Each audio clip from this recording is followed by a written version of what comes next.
चैत्र मास की शुक्ल पक्ष को कामदा एकादशी है। यह समस्त पापों को नष्ट करने वाली एकादशी है। जैसे अग्नि लकड़ी को जलाकर राख कर देती है, ऐसे ही इस एकादशी के पुण्य के प्रभाव से सब पाप नष्ट हो जाते हैं। तो आइए जानते हैं आज की इस कहानी में कामदा एकादशी व्रत कथा के बारे में। अनेक वर्ष पूर्व रतनपुर राज्य में राजा पुंडरीक राज करते थे। वो अनेक ऐश्वर्यों से युक्त था। उनके राज्य में अनेक गंधर्व, अप्सराएं आदि वास करते थे। इस राज्य में आर्थिक संपन्नता और खुशहाली का वास था। इसी राज्य में एक अप्सरा अनीता अपने पति मोहन के साथ रहती थी। दोनों पति पत्नी गायन विद्या में पारंगत थे। उन दोनों में एक दूसरे के प्रति बहुत प्रेम था। वो दोनों एक दूसरे में ही लीन रहते और एक दूसरे को खोने के विचार से भी बहुत डरते थे। एक दिन मोहन राजा पुंडरीक के सामने गायन और नृत्य कर रहा था, लेकिन नृत्य करते करते उसे अपनी पत्नी अनीता की याद सताने लगी, जिसके कारण वो अशुद्ध गायन और नृत्य करने लगा, जिस पर राजा को भयंकर क्रोध आ गया।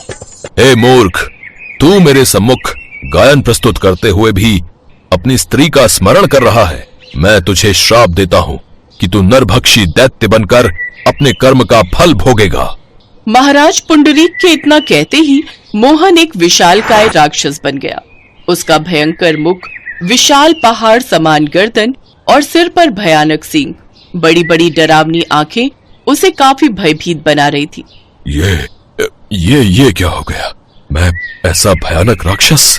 मोहन ये सोचकर जंगल की ओर चला गया और अपने कर्मों का फल भोगने लगा। लेकिन अपने पति का ऐसा हाल देखकर अनीता दुखी हो गई। अब मैं कहाँ जाऊं और ऐसा क्या करूं कि मेरा मोहन पहले की तरह ठीक हो जाए।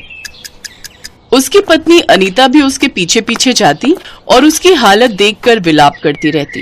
ये क्या हाल हो गया मेरे स्वामी का, अब मुझे ही उनके उद्धार के लिए कुछ करना होगा। फिर अनीता विंध्याचल पर्वत की ओर गई और वहां उसने एक आश्रम देखा। वो उस आश्रम में गई और मुनि के सामने हाथ जोड़कर प्रार्थना करने लगी। हे महर्षि, मैं रतनपुर राज्य के नगर में रहती हूँ। मैं एक गंधर्व पुत्री हूँ। मैं अपने पति के साथ एक खुशहाल जीवन व्यतीत कर रही थी, लेकिन एक दिन। इसके बाद अनीता सारी बात उस मुनि को बताती है।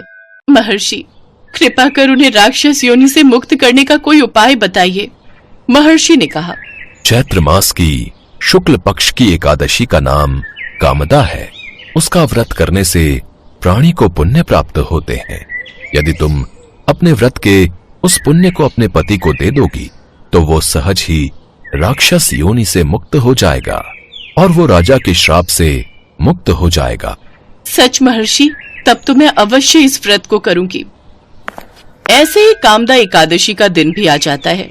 महर्षि के कहे अनुसार अनीता ने उस व्रत को पूर्ण किया और फिर ब्राह्मणों के समक्ष अपने उस व्रत का फल अपने पति को दे दिया और ईश्वर से प्रार्थना करने लगी। हे प्रभु, मैंने जो ये कामदा एकादशी का व्रत किया है, उसका फल मेरे पतिदेव को मिले, जिससे उनकी राक्षस योनि से शीघ्र मुक्ति हो जाए। उसके इतना कहते ही कुछ देर बाद ही उसकी राक्षस योनि से मुक्ति हो गई और वो फिर से दिव्य रूप में लौट आया। अब वो दोनों पति पत्नी पहले से भी और सुंदर रूप लेकर एक साथ खुशी खुशी स्वर्ग लोक को प्राप्त हुए।